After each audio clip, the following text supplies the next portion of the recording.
beaucoup, Monsieur le Président, chers collègues. Le mandat de l'actuel directeur général du FANC, Monsieur de Rovere, son mandat prend en principe fin au 1er septembre 2011. Le conseil d'administration de l'agence a dès lors entamé la préparation de la sélection de nouveaux DG. Il n'est toutefois pas coutume de procéder à de telles nominations en affaires courantes. L'arrêté royal réglant l'exécution du mandat du directeur général du FANC permet, dans les conditions qui nous occupent, de désigner un directeur général ad interim. J'attends une proposition en ce sens du conseil d'administration de l'agence.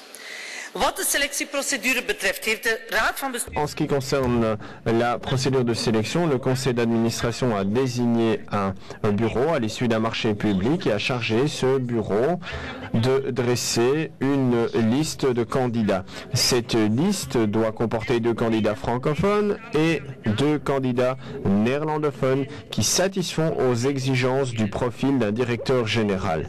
La description de fonction ainsi que le profil de fonction ont été publiés dans l'édition du Moniteur belge du 6 octobre 2010 sur le site web de référence Stepstone, Vacature et sur le site web de l'agence fédérale, pour ne citer que quelques exemples. Le candidat doit disposer des capacités de gestion pour pouvoir diriger une organisation opérationnelle.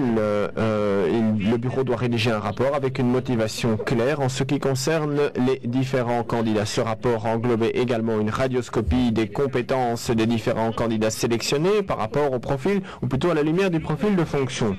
Le bureau a présenté cette liste lors de la réunion du conseil d'administration de l'agence fédérale. 4 candidats ont été invités pour un entretien et sur la base des informations disponibles, le conseil d'administration a, en date du 24 février 2011, formulé un avis et soumis au gouvernement. Cet avis n'est absolument pas contraignant. Procédure suivie, je n'ai donc pas demandé à la commissaire du gouvernement de la déclarer irrégulière. Mais laissez-moi être très clair sur cette sélection. Il est fondamental de nommer le candidat le plus qualifié sur la base de critères objectifs.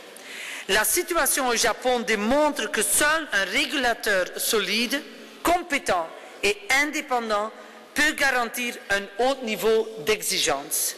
Je rappelle que l'actuel directeur de l'agence est lui aussi issu de l'industrie nucléaire. Il était directeur de la centrale de Doel. Pourtant, ni son indépendance, ni celle de l'agence n'ont jamais été mises en cause. Je préfère donc m'abstenir de tout procès d'intention. Merci Madame le ministre. Monsieur